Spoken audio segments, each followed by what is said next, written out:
A gente sabe que a eleição é feita de várias datas definidas pelo Tribunal Superior Eleitoral. Tem a data das convenções, tem a data do registro das candidaturas, tem a data do início do horário eleitoral, que vai ser dia 26. Aliás, Débora Alfano e Fábio França, acho que vai interferir no nosso horário de alguma maneira, né? Depois a gente precisa até ver, mas pelo que eu entendi, o horário eleitoral gratuito, ele no horário do almoço, porque na rádio é de manhã, cedo e na hora do almoço. E na televisão na hora do almoço e à noite. No nosso caso, acho que pega o começo do Band News no meio do dia, que vai ter que começar um pouco mais tarde. Foi o que eu entendi. Mas depois até a gente pode tirar essa dúvida. Mas só lembrando que a gente sempre continua com a transmissão pela internet, né? Pela internet. Nossos ouvintes, então tem uma alternativa para quem quiser acessar pelo YouTube. Tem uma alternativa para quem quiser fugir do horário eleitoral gratuito, sem dúvida nenhuma. Mas tem um movimento lá, tem uma coisa acontecendo no nosso horário.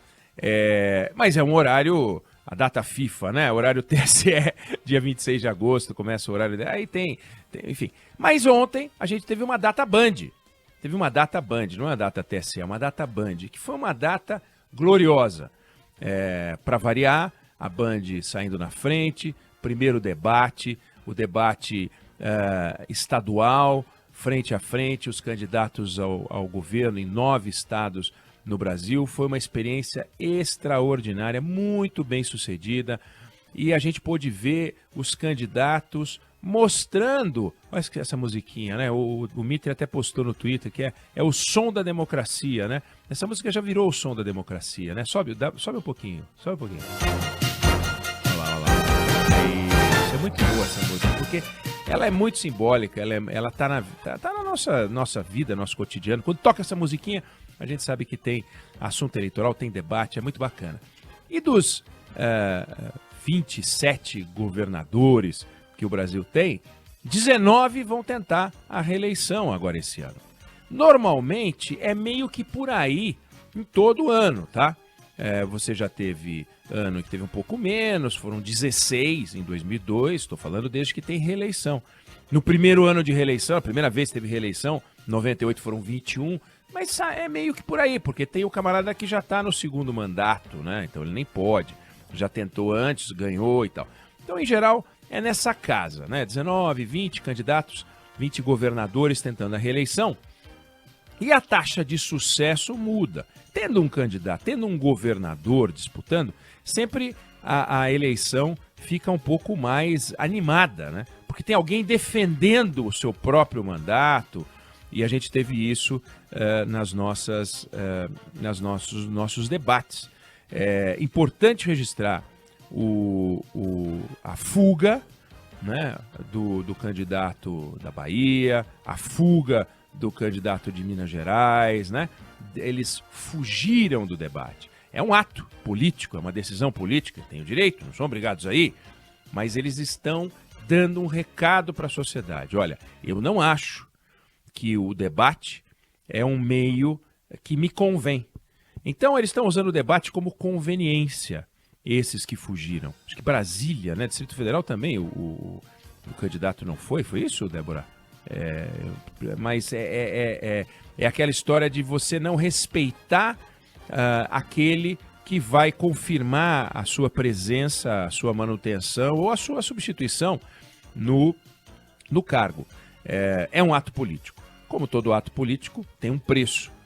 Pode ser o preço menor ou maior, mas tem um preço. Às vezes eles, por covardia, alguns, por medo, outros, por estratégia, eu não quero me submeter às perguntas difíceis, eu não quero me submeter ao confronto, é de se perguntar por quê, né? O que teme Romeu Zema? Que inventou uma cascata maravilhosa, né? Ele mandou a segurança dele aos estúdios da Band em Minas Gerais, ele mandou os assessores participarem de toda a elaboração do debate, ele mandou os assessores acompanharem os sorteios, a ordem das perguntas, o conteúdo das perguntas, não, mas a ordem em que um candidato perguntaria para outro candidato. Depois de ter todo o panorama, talvez tenha feito uma avaliação, diz, esse desenho não me convém, ou seja, ele quer jogar o jogo depois de saber o placar. É uma vergonha, né? Uma vergonha que o eleitor de Minas Gerais, lembre-se disso, né? Olha, fugiu, governador fujão, Romeu Zema, fujão. Na hora de tentar entrar lá em 2018, pagou de bacana, né? Aí agora medrou, uma coisa muito feia. Ou seja, já que eu estou bem nas pesquisas, dane-se o eleitor. Agora o eleitor pode falar dane-se também para ele, né? O fato é que 19 governadores vão tentar a reeleição e a gente tem algumas coisas muito curiosas antes de falar dos debates. Você tem uma disputa no Rio Grande do Sul, onde nunca, desde que tem reeleição, um governador foi reeleito. E este que tenta a reeleição nem queria ser reeleito. Tanto é que ele renunciou ao cargo, coisa que os governadores só fazem quando vão disputar outro cargo. No caso, João Dória, por exemplo, renunciou porque queria ser candidato a presidente. Eduardo Leite renunciou porque queria ser candidato a presidente. Quando troca de cargo, tem que renunciar. Mas aqueles que vão tentar ficar no mesmo cargo não renunciam. Então, Eduardo Leite renunciou para ser candidato a presidente, participou das prévias, perdeu para o João Dória, começou a conspirar contra o João Dória, pensou em mudar de partido. Depois que nada deu certo, aí ele voltou e se tornou um candidato com chance real de vitória. Está lá disputando, tentando quebrar a escrita de que no Rio Grande do Sul nunca, desde 1998 que tem reeleição, nunca um governador foi reeleito. O Rio Grande do Sul tem essa característica, que é a característica oposta a dois estados só no Brasil, Mato Grosso e Bahia, onde todos os governadores que disputaram a reeleição foram reeleitos. Débora, Fábio, ouvinte querida, todos. Na Bahia todos foram reeleitos. No Mato Grosso todos foram reeleitos.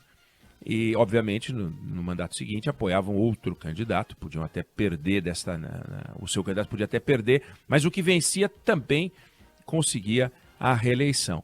Você tem outras características curiosas nessa eleição, que são algumas alianças fantásticas. Por exemplo, no Maranhão, o candidato ao governo, que é o vice-governador que está no cargo, ele é como se fosse o Rodrigo Garcia do Maranhão, ele conseguiu juntar numa mesma chapa o Sarney, Flávio Dino, que era o governador, de quem ele era o vice, que são opostos, né? E tem o partido que apoia a Simone, porque o MDB está com ele, tem o PT e o PCdoB, partidos que apoiam o Lula, e tem o PP que apoia o Bolsonaro. Olha que loucura! O Maranhão conseguiu juntar isso tudo. Aí você vai para o Pará, por exemplo, onde o Helder Barbalho, governador que busca a reeleição, ele conseguiu algo também interessante. MDB, da Simone Tebet, ele tem o PSDB, que fechou também com a Simone, mas tem o PDT do Ciro Gomes, o PT do Lula.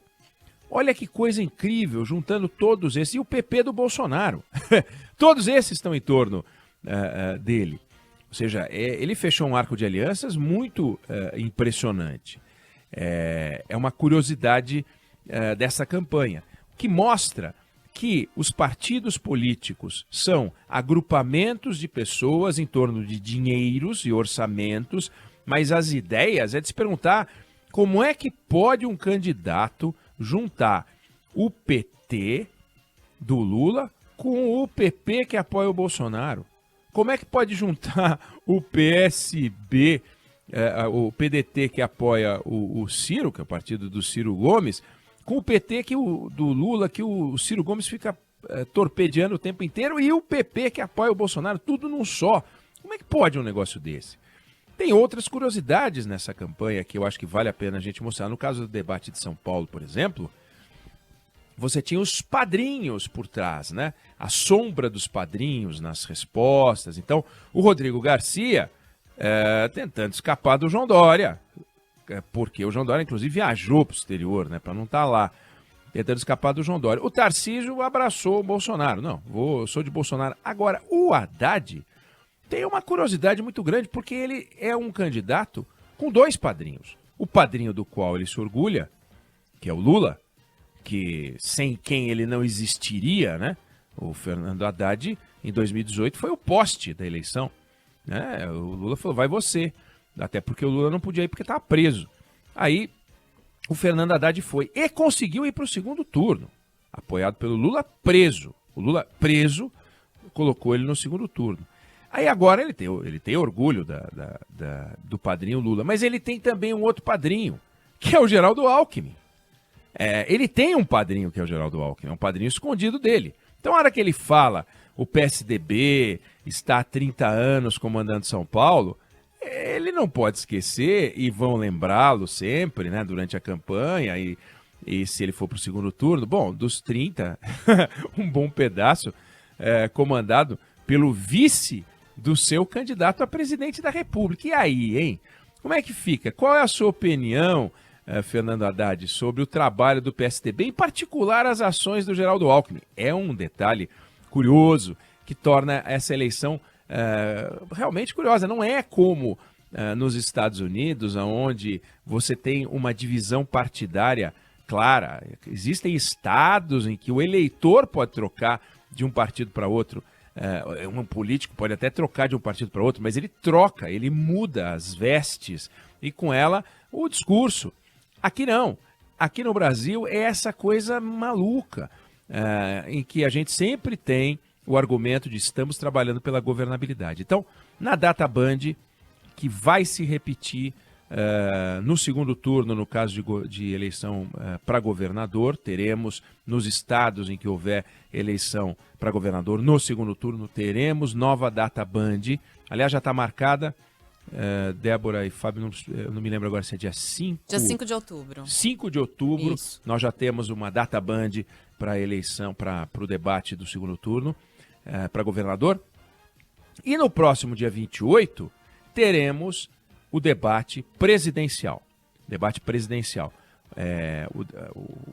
Vai ser no mesmo estúdio, a mesma estrutura, uma expectativa, todos em torno de um só. Aí sim, um pool formado pela Band, pela TV Cultura, pelo UOL e pelo jornal Folha de São Paulo, para apresentar um debate com os candidatos, uma das eleições mais polarizadas, talvez a mais polarizada desde 2006, seguramente, a mais polarizada. Então, é uma eleição de muita expectativa. Dia 28 estaremos lá, eu e Adriana Araújo, pela Band, apresentando esse debate, e você vai ter uma discussão muito interessante de ideias.